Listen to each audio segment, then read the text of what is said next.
Assalamualaikum warahmatullahi wabarakatuh.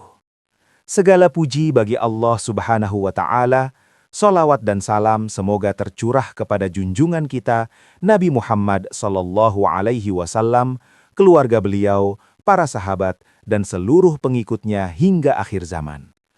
Pada kesempatan ini, kita akan menapaki jejak-jejak cahaya dari manusia-manusia pilihan, mereka yang hidup di sisi Rasulullah Shallallahu Alaihi Wasallam, belajar langsung dari keteladanan beliau dan mengorbankan jiwa serta raga demi tegaknya Islam.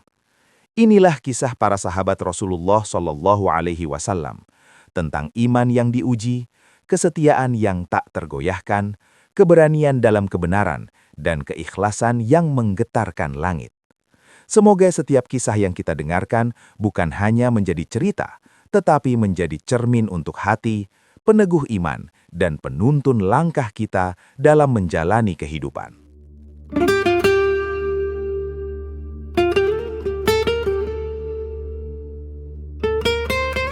Abu Thalhah Al-Ansyari, pemberani yang berjalan di atas kemurahan, peluru madu yang menembus ketegaran hati, dan tameng hijau yang menolak runtuh.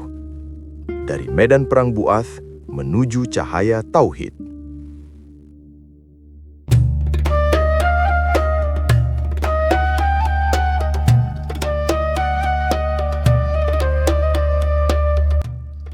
Sebelum cahaya Islam menyinari Yathrib, kota itu dibelah oleh dendam turun-temurun antara dua suku besar, Aus dan Khazraj.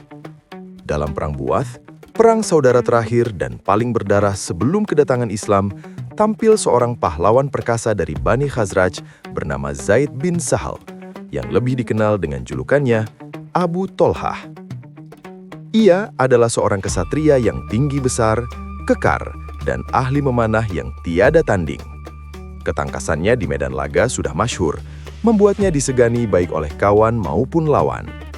Namun, di balik ketangguhan fisiknya, Abu Thalhah menyimpan kelelahan jiwa yang mendalam.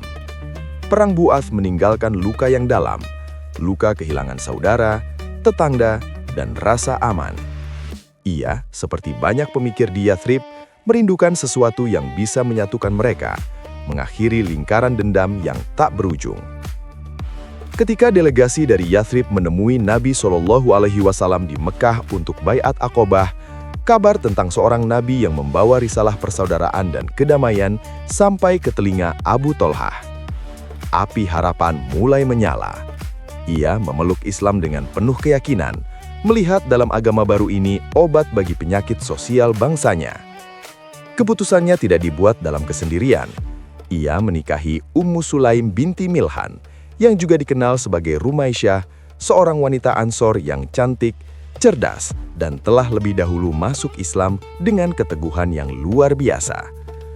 Pernikahan ini bukan sekedar ikatan rumah tangga, melainkan persekutuan dua pahlawan dakwah yang kelak menjadi legenda. Hijrah Nabi, ujian cinta pertama antara istri dan keyakinan. Ketika Nabi Shallallahu Alaihi Wasallam hijrah ke Yathrib yang kini bernama Madinah, Abu Thalhah dan istrinya, Ummu Sulaim, berada di garis depan penerimaan. Namun, tak lama setelah itu, terjadi sebuah ujian yang menggetarkan jiwa. Anak mereka yang masih menyusu, Abu Umair, atau disebut juga dengan nama lain, jatuh sakit dan meninggal. Saat itu, Abu Thalhah tidak berada di rumah. Ummu Sulaim dengan ketabahan dan keimanan yang mengagumkan, memandikan dan mengkafani anaknya, lalu menyimpannya di sudut rumah. Ketika Abu Thalhah pulang, ia bertanya tentang anaknya. Dengan tenang, Ummu Sulaim menjawab, dia lebih tenang dari sebelumnya. Ia menyuguhkan makan malam kepada suaminya, lalu membersihkan diri dan mendekati Abu Thalhah. Setelah mereka berdua selesai, barulah Ummu Sulaim dengan lembut bertanya, "Wahai Abu Thalhah, bagaimana pendapatmu jika ada suatu keluarga yang meminjamkan suatu barang kepada keluarga lain, lalu mereka meminta pinjamannya kembali? Apakah keluarga itu berhak menolaknya?" Abu Thalhah menjawab, "Tentu tidak." Ummu Sulaim pun lalu berkata, "Maka bersabarlah atas kepergian putramu. Dia adalah amanah dari Allah yang kini telah diambil kembali." Barulah Abu Tolhah menyadari bahwa anak kesayangannya telah wafat. Reaksinya bukan kemarahan atau kesedihan yang meledak, melainkan kekaguman yang luar biasa pada ketabahan istrinya. Pagi harinya, ia langsung menghadap Rasulullah SAW dan menceritakan apa yang terjadi. Nabi pun berdoa untuk mereka berdua.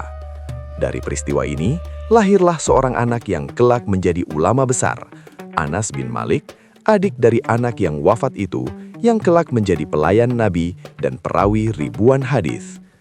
Ketabahan keluarga ini menjadi teladan abadi tentang cara seorang mukmin menyikapi takdir.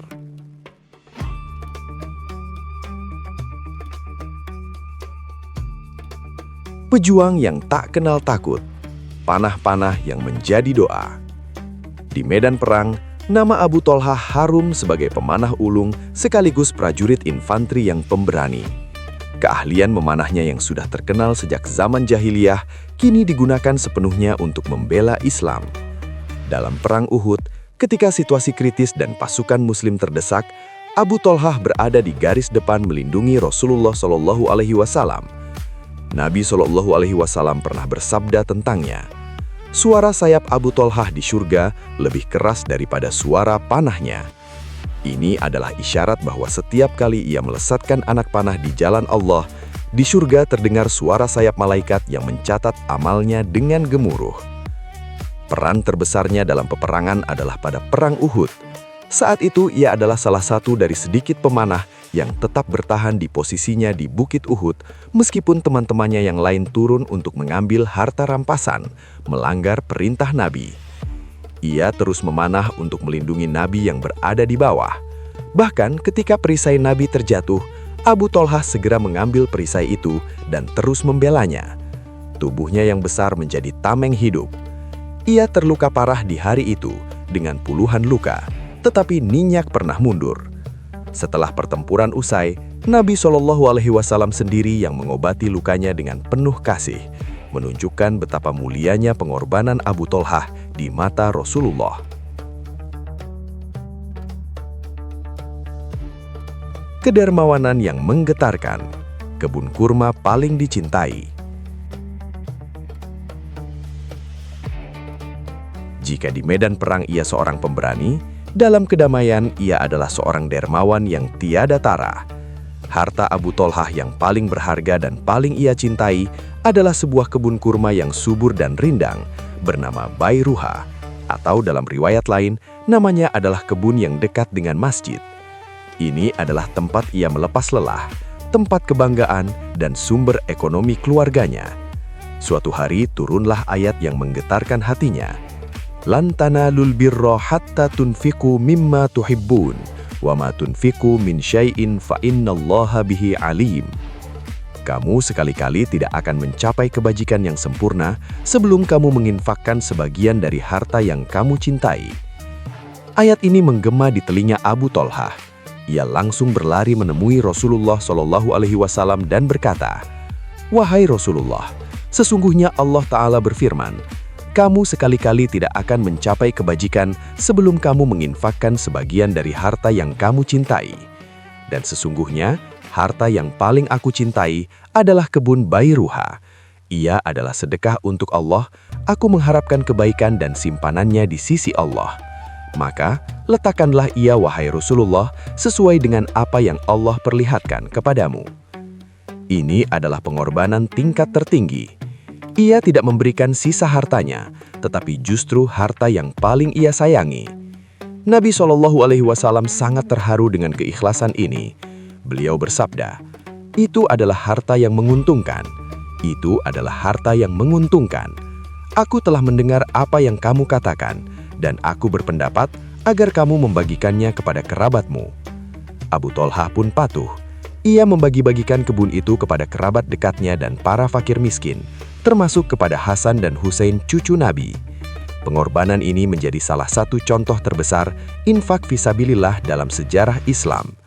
Ia mengajarkan bahwa kualitas sedekah diukur bukan dari jumlahnya, tetapi dari tingkat kecintaan kita pada apa yang kita berikan.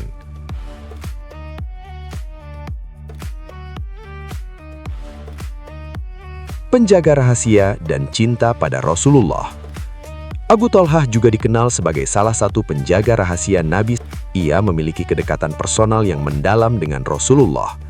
Pernah suatu ketika, Rasulullah Shallallahu Alaihi Wasallam melihat wajah Abu Thalhah yang tampak pucat dan kurus karena sering berpuasa sunnah. Beliau pun berkata kepadanya, "Wahai Abu Thalhah, aku melihat tubuhmu kurus." Abu Thalhah menjawab, "Wahai Rasulullah, aku telah bernadar untuk berpuasa setiap hari selama hidupku." Nabi dengan kebijaksanaannya yang selalu mempertimbangkan kemampuan manusia berkata kepadanya, "Engkau tidak akan mampu, maka berpuasalah dan berbukalah, tidurlah dan bangunlah untuk sholat malam. Puasalah 3 hari setiap bulan, karena satu kebaikan dibalas 10 kali lipat, dan itu sama dengan puasa setahun penuh." Nasihat ini menunjukkan betapa Nabi peduli pada kesehatan fisik dan spiritual sahabatnya, sekaligus menunjukkan kedekatan Abu Thalhah sehingga ia diberi nasihat yang sangat personal. Selain itu, Abu Thalhah adalah orang yang diizinkan Nabi untuk memiliki senjata khusus di dalam masjid. Karena tanggung jawabnya menjaga keamanan, ia sering membawa busur dan anak panahnya, meletakkannya di tiang masjid dan siap siaga kapanpun diperlukan. Ini adalah kepercayaan luar biasa dari Nabi kepada kewaspadaan dan kesetiaannya. Peran pasca kenabian dan akhir hayat yang mulia. Setelah wafatnya Rasulullah, Abu Thalhah tetap setia pada jalan yang telah digariskan. Ia ikut serta dalam berbagai futuhat, penaklukan di zaman Khalifah Abu Bakar dan Umar. Jiwa jihadnya tidak pernah padam. Menjelang akhir hayatnya, ia bergabung dalam armada laut yang dipimpin oleh Muawiyah bin Abi Sufyan untuk menaklukkan Pulau Siprus pada tahun 28 Hijriah di masa Khalifah Utsman. Dalam ekspedisi yang penuh risiko melintasi Laut Mediterania itu, Abu Thalhah wafat sebagai syahid. Jenazahnya dimakamkan di pulau yang asing, jauh dari tanah kelahiran dan keluarganya, tetapi dekat dengan ridho Allah. Kematiannya di laut menutup sebuah kehidupan yang penuh dengan makna.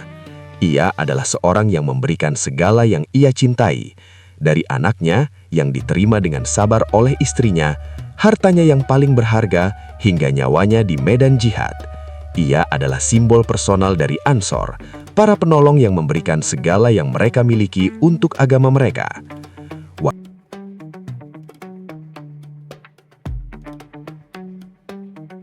Demikianlah sekelumit kisah para sahabat Rasulullah Shallallahu Alaihi Wasallam, manusia-manusia biasa yang dimuliakan Allah karena iman, kejujuran, pengorbanan, dan ketaatan mereka kepada Rasul-Nya. Dari mereka, kita belajar bahwa kedekatan dengan Allah tidak lahir dari kata-kata, tetapi dari amal, kesabaran, dan keteguhan memegang kebenaran meski harus melewati ujian yang berat.